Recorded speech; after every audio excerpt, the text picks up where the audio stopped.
A defesa admite que realmente houve o pagamento dessas contas que eram de sua propriedade.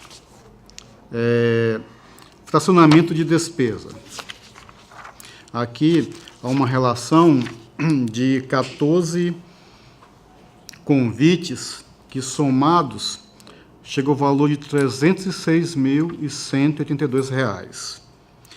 A maior parte deles com relação à aquisição de produtos alimentícios não poderia ser realizado através da modalidade de convite, e sim por uma modalidade posterior ou mais complexa, tendo em vista o valor aqui apurado, cerca de R$ 160 mil. Claro, eu faço aqui a questão do fracionamento da despesa, mas também diz respeito ao procedimento próprio, conforme está lá expresso no artigo 23, a questão da dispensa pela contratação direta e também a necessidade que toda compra, toda aquisição, toda prestação, ela deve ser feita com base nas normas de licitação, que até mesmo para se contratar de forma direta, por dispensa ou através do 25, há um procedimento na própria lei que deve ser respeitado, o que não aconteceu, pelo menos nesses 14 pagamentos aqui, que somam um valor de R$ 306 mil. Contratos de prestação de serviços, também sem realização de procedimento licitatório. É a mesma situação apresentada, o primeiro com aquisição de mercadorias, de bens, e o outro com a própria contratação de serviços, sobretudo serviços de transporte.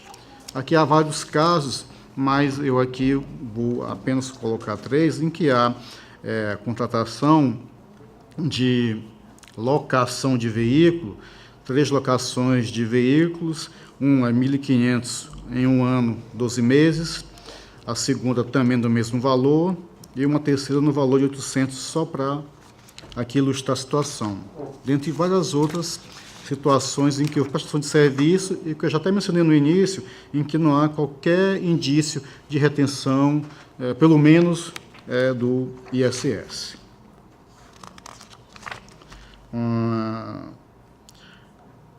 Burla ao concurso público.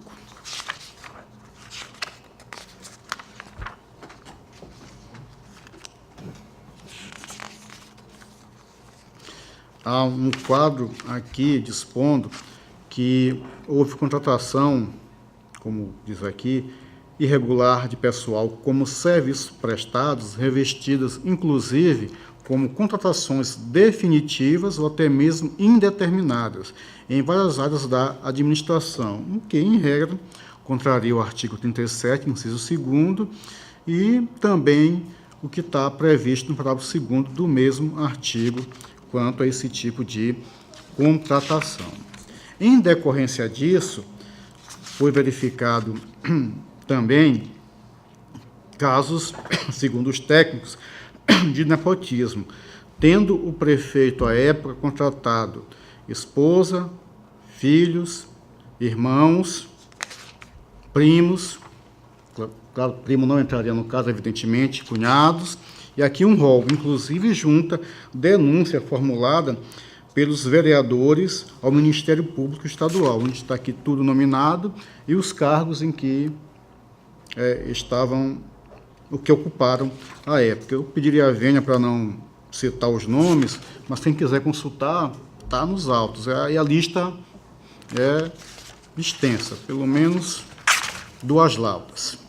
E, em alguns casos, de contratação de irmã, regime CLT, esposa, sogra, tia, filhos, mãe, todos regime estatutário, embora não se tenha notícia à época de realização de concurso público para esta finalidade.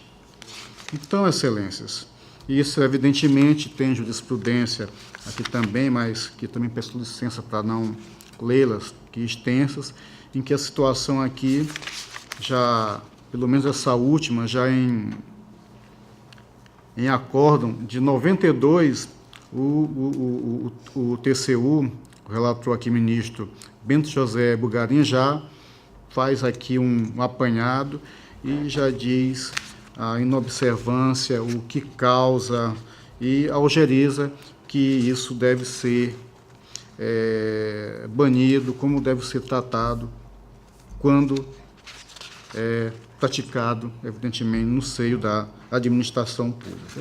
Excelências, em razão dessas 8 situações, aqui tem várias determinações que fazemos de praxe, que se observe quanto aos pagamentos efetuados aos cargos e funções em comissão, o disposto no artigo 39, parágrafo 4º da Constituição Republicana de 88, observância da legislação tributária quanto aos impostos de sua competência, obediência à sistemática da despesa pública, sobretudo contra a regra do prévio-empenho, de acordo com o 60 da 4320, evitar a realização de despesas com objetos alegóricos, tais quais os calendários, e outros que não condizem com a finalidade da administração pública ou que possam proporcionar o cumprimento deste princípio, obediências aos limites, às regras e os princípios previstos no Estatuto Estatório Nacional, nos estatutos, inclusive, observância às regras funcionais e legais para a contratação de profissionais, especialmente quanto à questão do concurso público e ainda por intermédio de contratação por prazo determinado, que também tem guarida constitucional.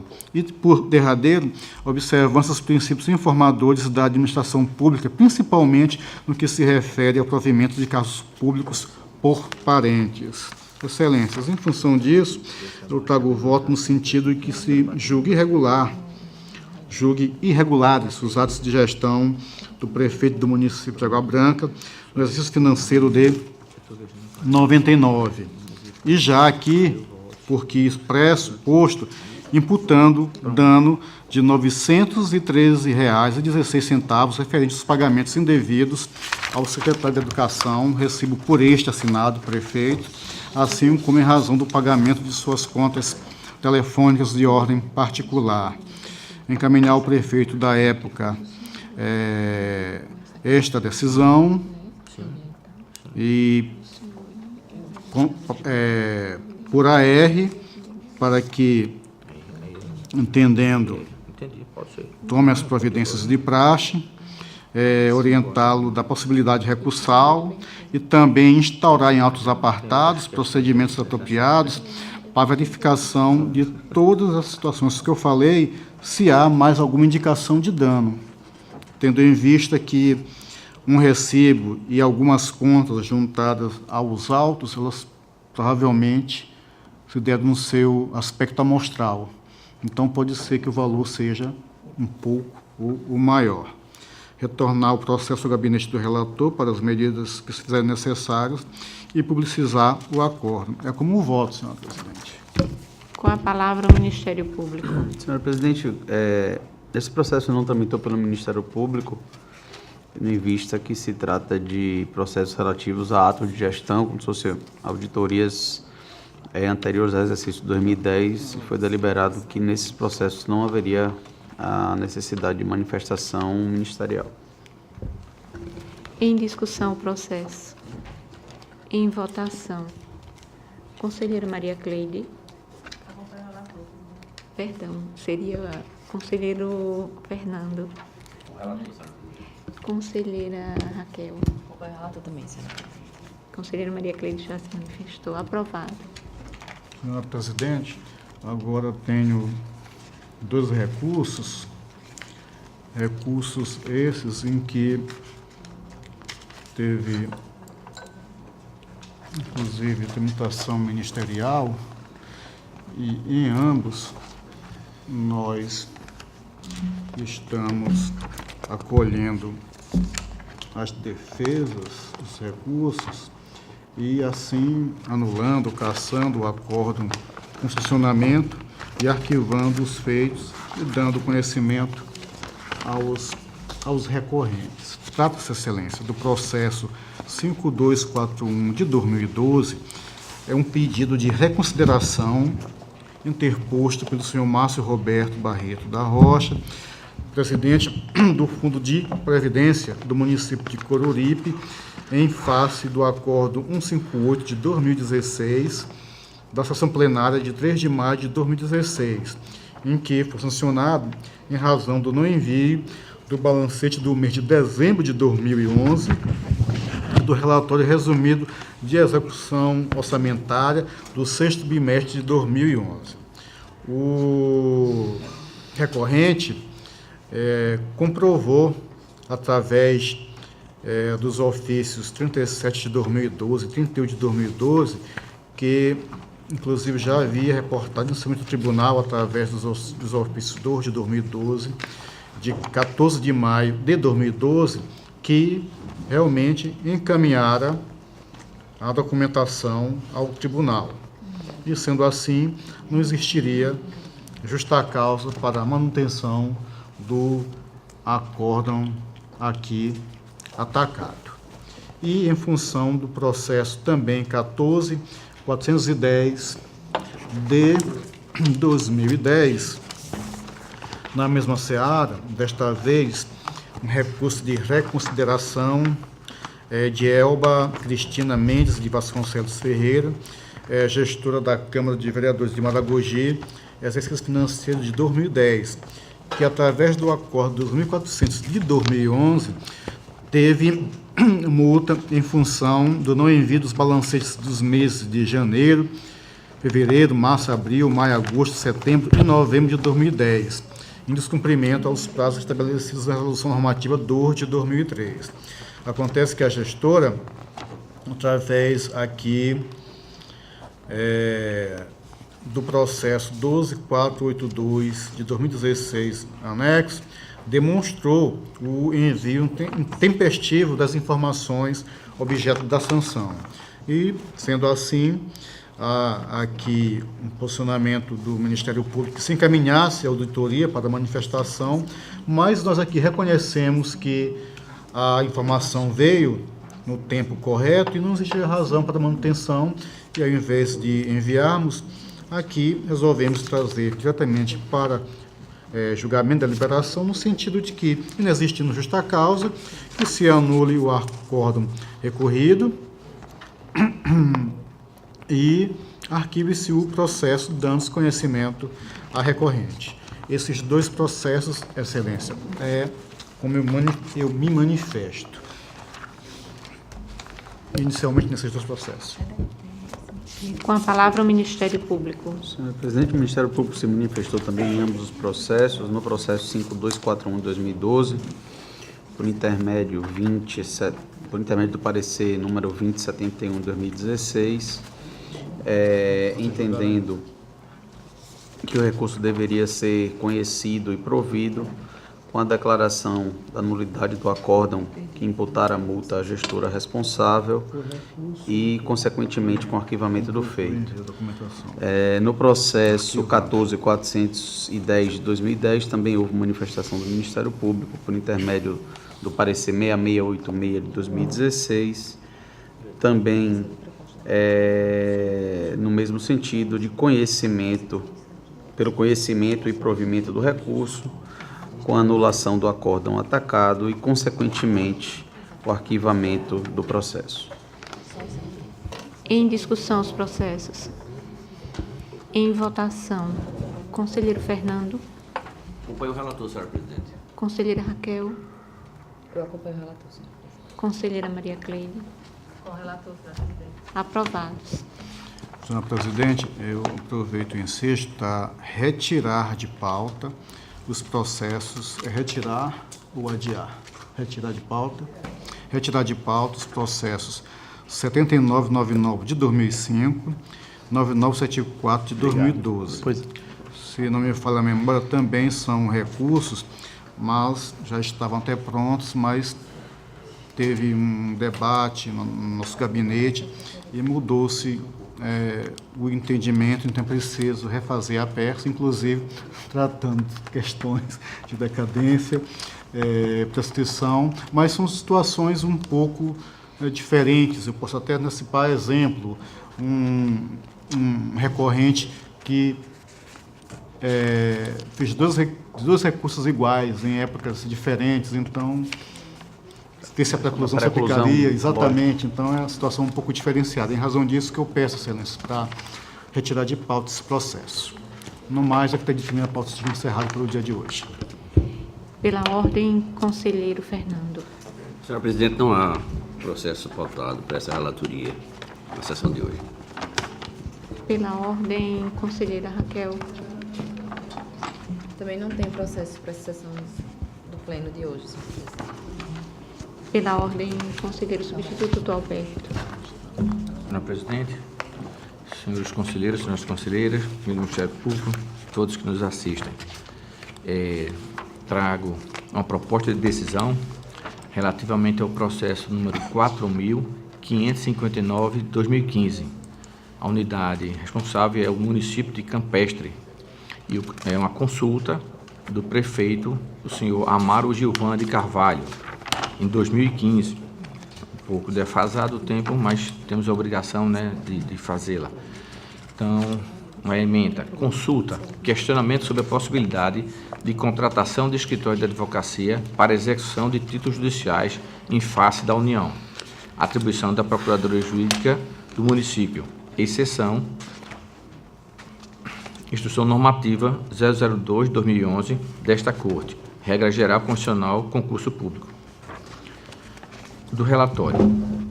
Trata o presente processo de consulta formulada pelo senhor Amaro Gilvan de Carvalho, prefeito do município de Campestre, no exercício de 2015, objetivando a obtenção de posicionamento desta Corte de Contas para elucidar dúvida acerca da possibilidade de contratação de escritórios de advocacia para que venham atuar em execuções de títulos judiciais em face da União, sendo recebido por este relator em 15 de fevereiro de 2019.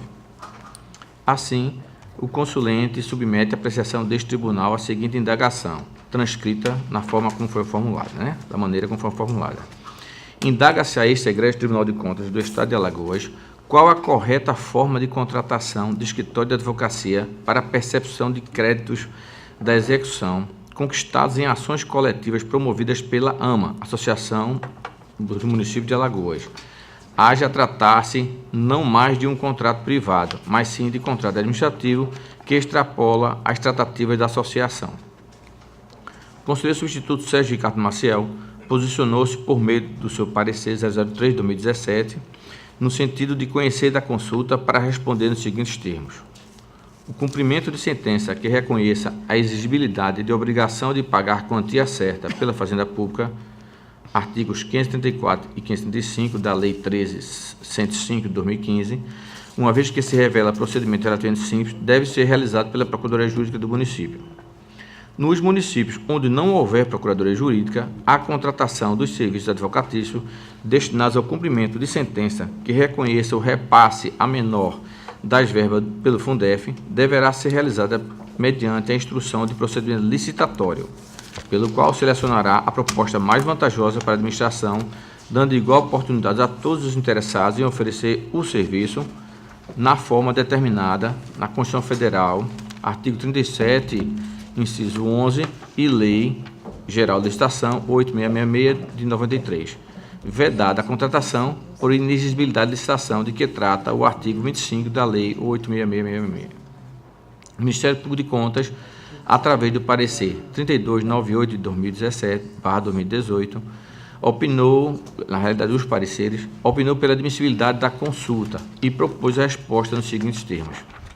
As demandas de execução judicial configuram questões ordinárias atinentes ao exercício das funções dos procuradores municipais, de forma que não há singularidade a justificar a contratação de escritório de advocacia por inexigibilidade de licitação.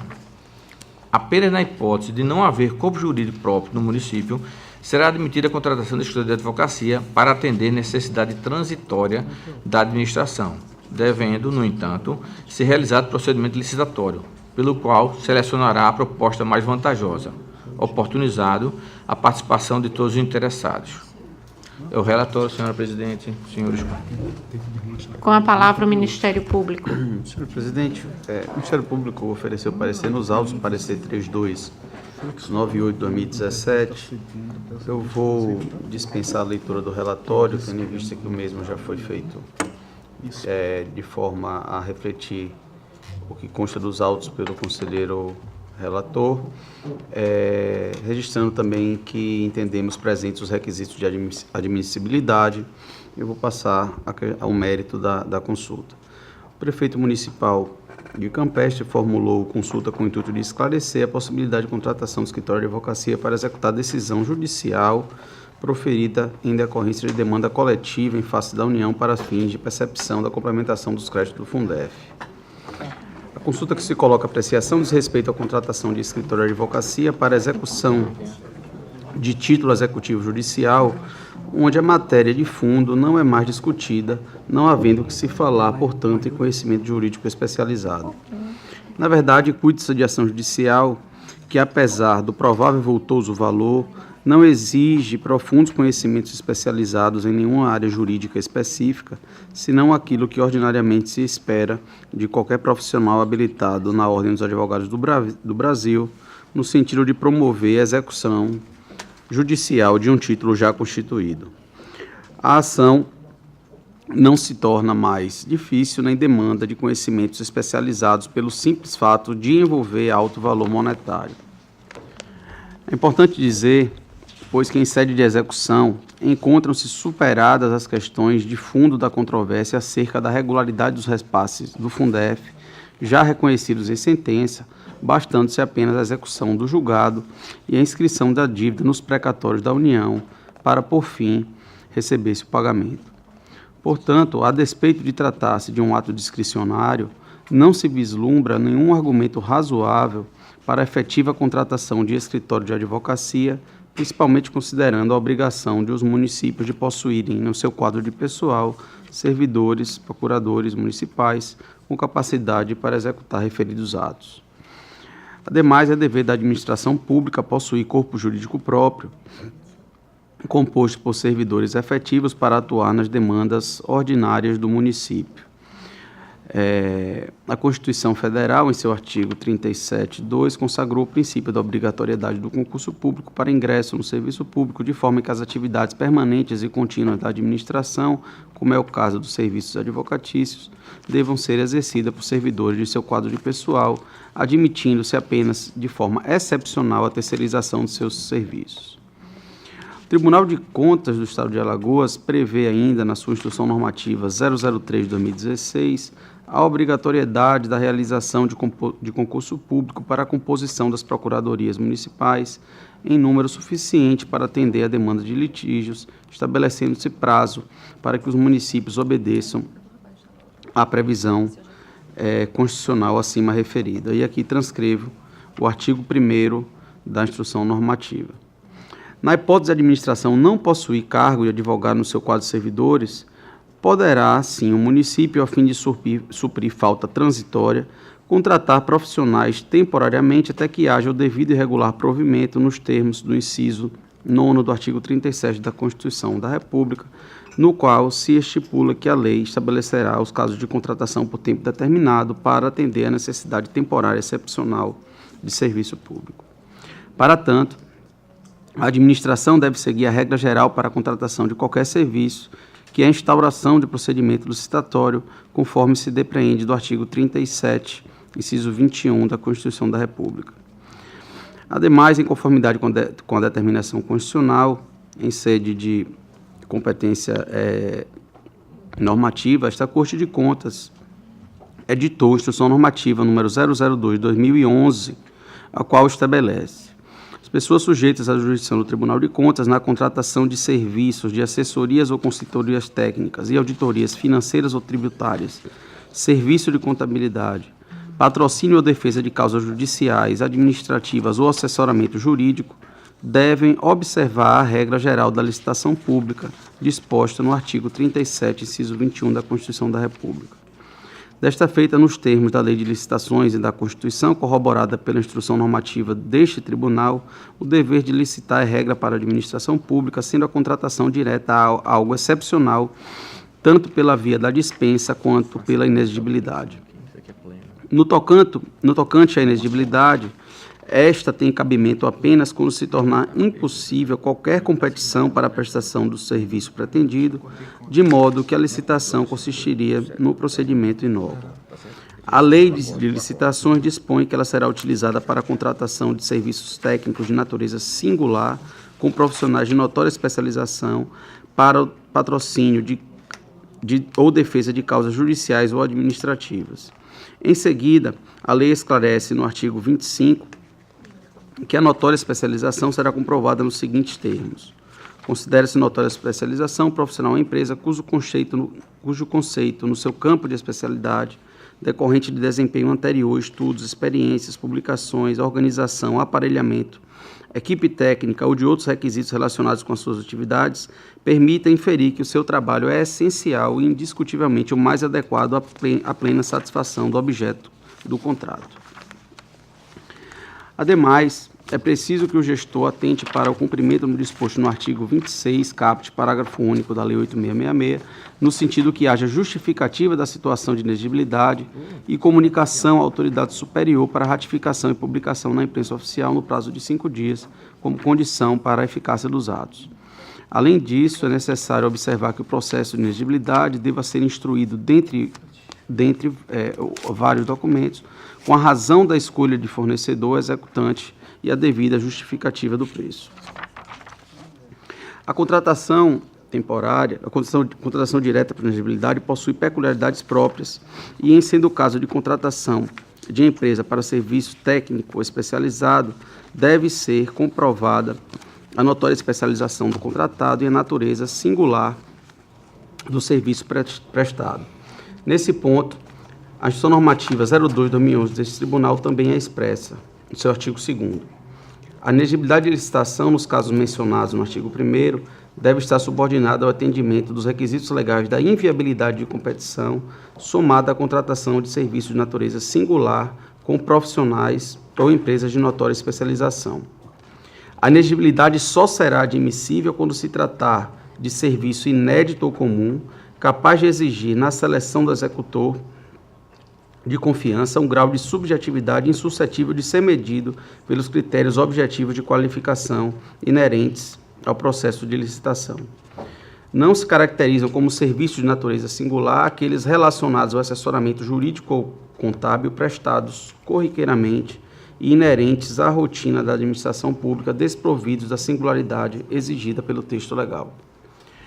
Consequentemente, ocorrendo a contratação pela via da inexigibilidade, deve ainda o licitante apresentar a relação de integrantes do seu corpo técnico como elemento de justificativa da contratação, bem como ficará obrigado a garantir que os técnicos sindicados realizarão pessoal e diretamente os serviços objeto do contrato. Desta feita, não há que se falar em contratação de escritório de advocacia para execução de título judicial, uma vez se tratar de caso que não ultrapassa a rotina das procuradorias municipais, não havendo singularidade nesses serviços, tampouco inviabilidade de competição a justificar a contratação por inexigibilidade. Apenas será admitida a contratação para referida finalidade no caso de não haver no município corpo jurídico próprio, situação em que deverá ser realizado o procedimento licitatório, permitindo-se a competição entre os interessados em atendimento ao artigo 37, inciso 21 da Constituição Federal. Sugestão de respostas. Os termos da consulta formulada, o Ministério Público opina pela sua admissibilidade e propõe a resposta nos seguintes termos. As demandas de execução judicial configuram questões ordinárias atinentes ao exercício das funções dos procuradores municipais, de forma que não há singularidade a justificar a contratação de escritório de advocacia por inexigibilidade de licitação. Apenas na hipótese de não haver corpo jurídico próprio no município, será admitida a contratação de escritórios de advocacia para atender a necessidade transitória da administração, devendo, no entanto, ser realizado o devido procedimento licitatório, pelo qual se selecionará a proposta mais vantajosa para a administração pública, oportunizando a participação de todos os interessados. É esse o parecer, senhora presidente. Com a palavra o conselheiro. Senhor presidente, peço a gentileza de não tergiversar mais sobre a questão da competência e admissibilidade, já foram superadas. E também a gentileza dos senhores que, como o Parquet de Contas leu, né, completamente o parecer, e eu, como relator, concordo plenamente com todos os argumentos, inclusive basicamente são mesmo o cerne da decisão, passo a propor a resposta para que Vossas Excelências decidam. Então, proponho que este pleno conheça da consulta, por atender o requisito de admissibilidade e responda nos seguintes termos. As demandas de execuções judiciais dos municípios configuram questões atinentes ao exercício das funções de procuradores municipais, de forma que não há singularidade, necessidade de excelência a justificar a contratação de escritório de advocacia por inexigibilidade de licitação, apenas na hipótese de não haver corpo jurídico próprio no município, será admitida a contratação de escritório de advocacia para atender a necessidade transitória da administração, devendo ser realizado procedimento licitatório, pelo qual selecionar a proposta mais vantajosa, oportunizando a participação de todos os interessados na forma da condição do artigo 37, inciso 9, e da Instrução Normativa número 002/2011 desta Corte. 2. Não havendo quadro de procuradores no município de Campestre, o procedimento licitatório poderá ser utilizado sem prejuízo de procedimento para a realização de concursos públicos, uma vez que tal atividade é essencial para o bom funcionamento do ente federado, observado o disposto na Constituição Federal, artigo 37(2) e na Instrução Normativa 003/2016. É assim que eu proponho a decisão, senhores conselheiros e conselheiras.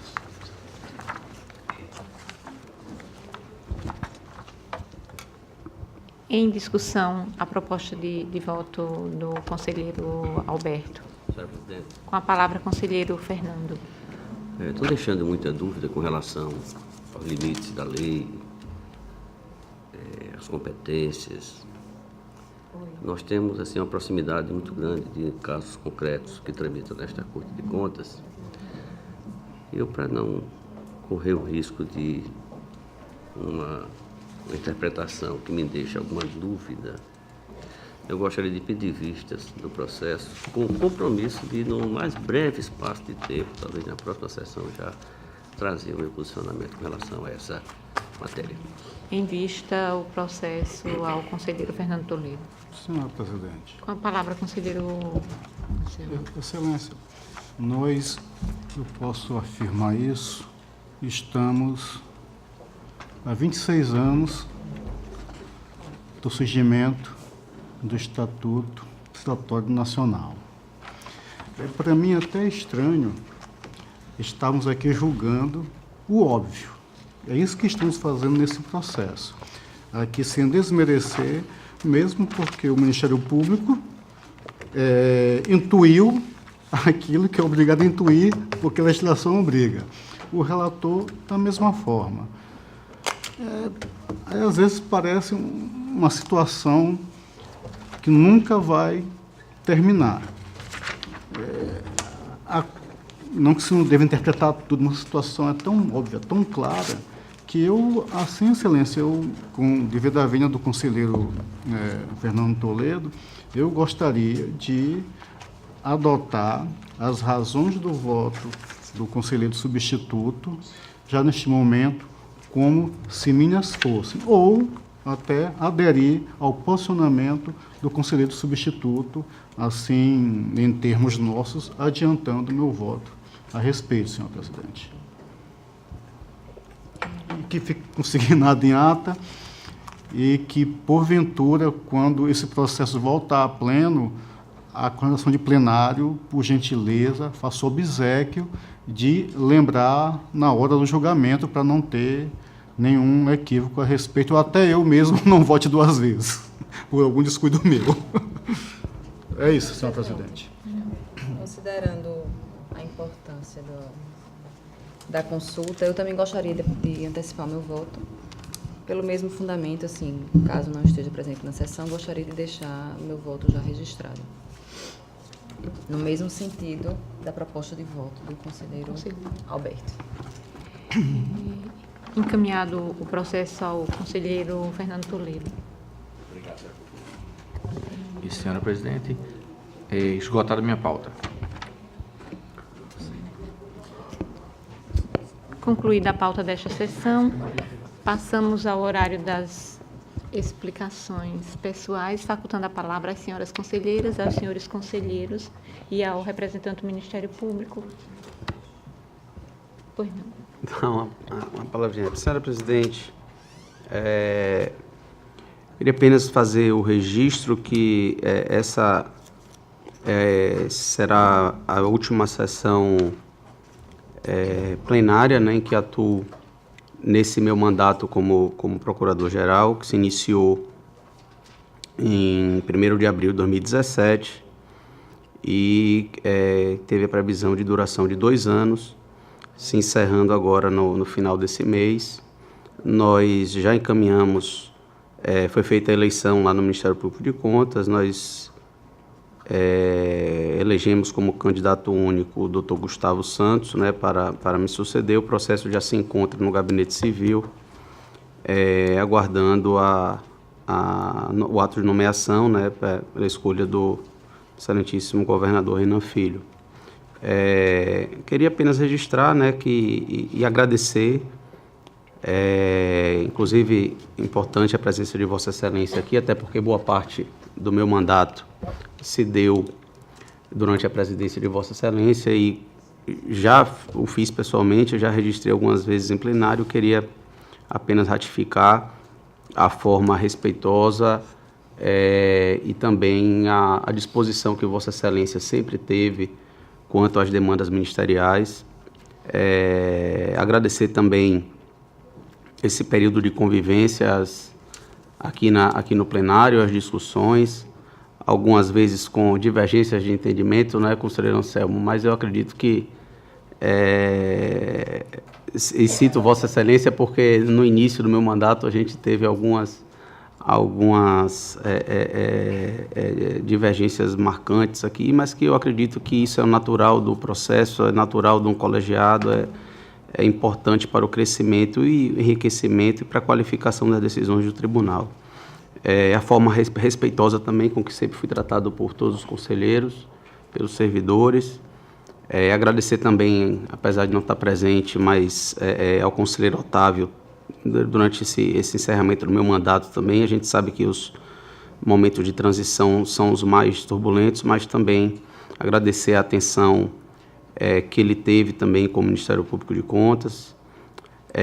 E dizer que, mesmo deixando a Procuradoria-Geral, estarei sempre, né, à disposição de Vossas Excelências do Tribunal para contribuir da forma como me for possível para, né, a evolução dos trabalhos da Corte. Temos mudanças importantes, né, a serem perseguidas, e agradecer a todos e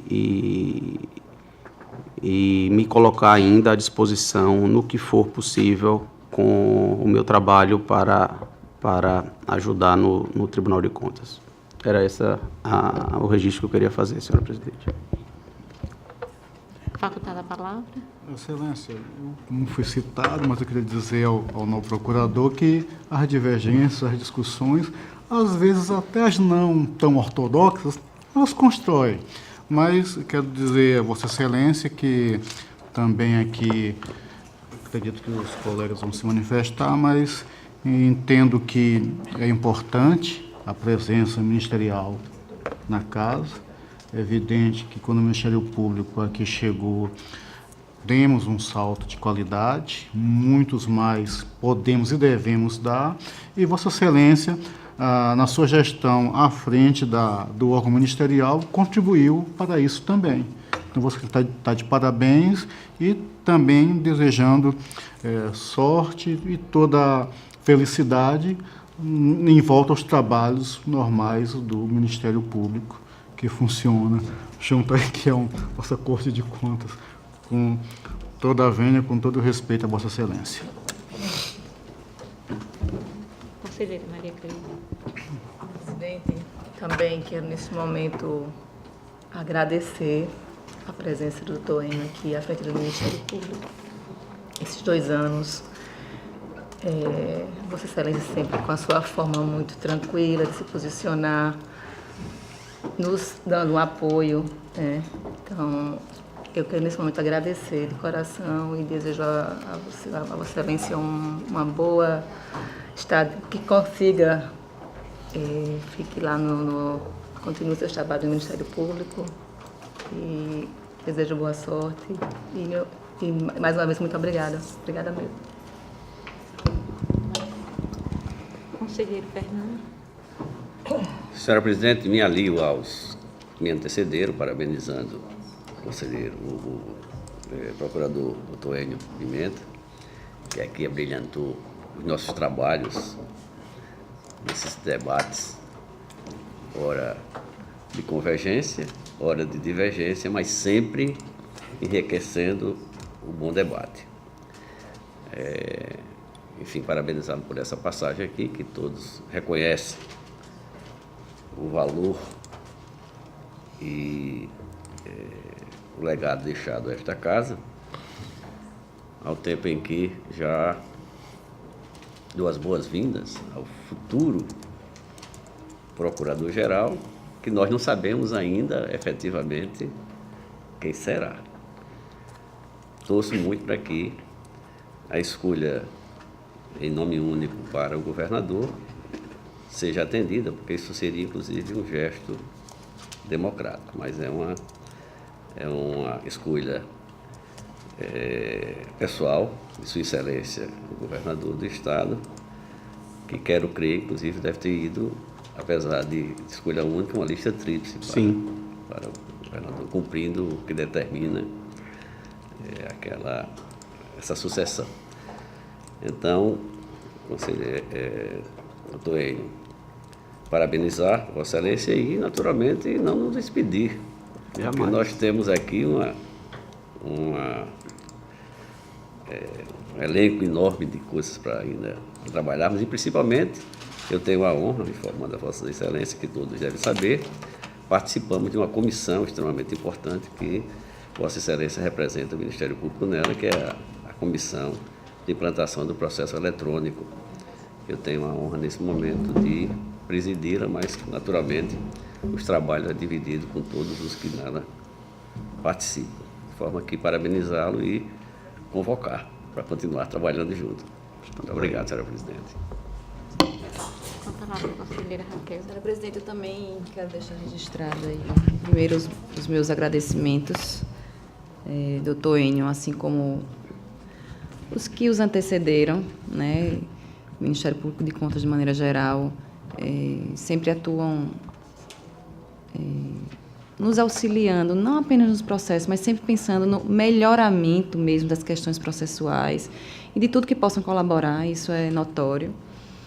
E parabenizar também, desses 2 anos, na verdade, metade dele praticamente eu estive afastada, né? Mas a outra metade eu posso falar que o doutor Enio sempre se posicionou de forma muito objetiva, mas sempre muito proativa, muito eficiente.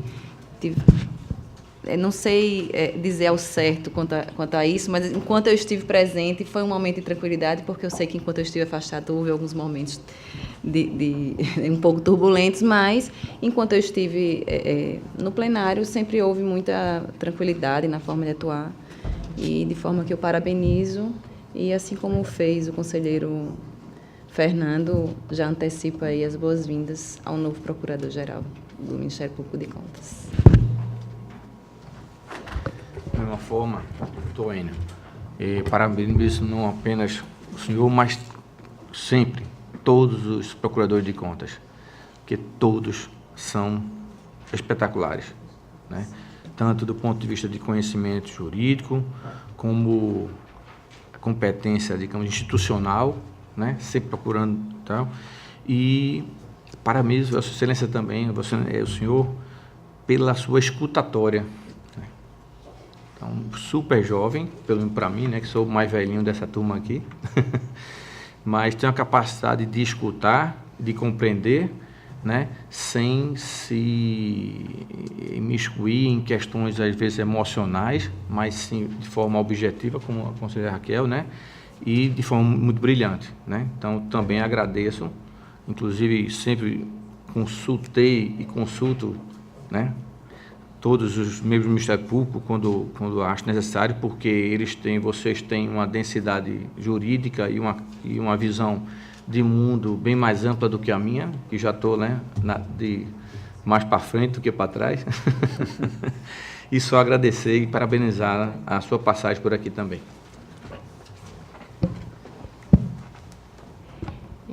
Doutor Enio, realmente Deus é providente em todas as coisas. Não por acaso estou eu sentada aqui nessa função interina de presidir o tribunal e, nesse momento, a sessão, para poder registrar, no momento que Vossa Excelência se despede do seu mandato de Procurador-Geral de Contas, registrando, nesse exato instante, essa parceria que quis Deus também que fosse Vossa Excelência que estivesse nesta posição no momento em que eu estava a presidir o tribunal, e como faço os meus registros de tudo que a vida me reserva, com o controle, sem dúvida alguma, superior de Deus, certamente não por acaso fomos nós dois que estivemos assim nessa gestão à frente dos órgãos. Vossa Excelência da instituição Ministério Público de Contas e eu a presidir a instituição Tribunal de Contas. Deus quis assim. E eu tenho certeza que, como nós fizemos todo o possível para dar o nosso melhor e trazer o que nós acreditávamos que era o melhor, e nos esforçamos para isso, para elevar os trabalhos do Tribunal de Contas, elevar a Corte, Vossa Excelência também fez da mesma forma. E eu só tenho a agradecer o momento em que estivemos juntos nesta missão, né, o senhor Vossa Excelência na sua e eu na minha, e tenho certeza que do mesmo o tamanho do empenho em que nós empreendemos para que o tribunal evoluísse, Vossa Excelência também fez da mesma forma, né? Infelizmente, nós não conseguimos fazer tudo o que nós pretendemos, mas no limite do que nos foi permitido, creio que fizemos o que nos era permitido da melhor forma. E quero lhe parabenizar. Todos os momentos que estivemos aqui foram, sem dúvida alguma, de engrandecimento, sem dúvida alguma, de parceria e, sem dúvida alguma, no sentido de buscar a harmonia e o crescimento. Isso é importantíssimo. Vossa Excelência desempenhou o seu papel de forma brilhante, como colocou o conselheiro Fernando Toledo. Quero lhe parabenizar e lhe dizer que tenho certeza também absoluta que continuará no desempenho de sua função institucional a engrandecer não apenas a instituição Ministério Público de Contas, mas em envidando todos os seus esforços para o engrandecimento deste tribunal. Muito obrigada, doutor Enio, e boa sorte no seu retorno às suas funções ministeriais. Mas, encerrando, então, esta sessão, em nome de Deus, e convocando-os para a próxima no horário regimental. Está encerrada a sessão.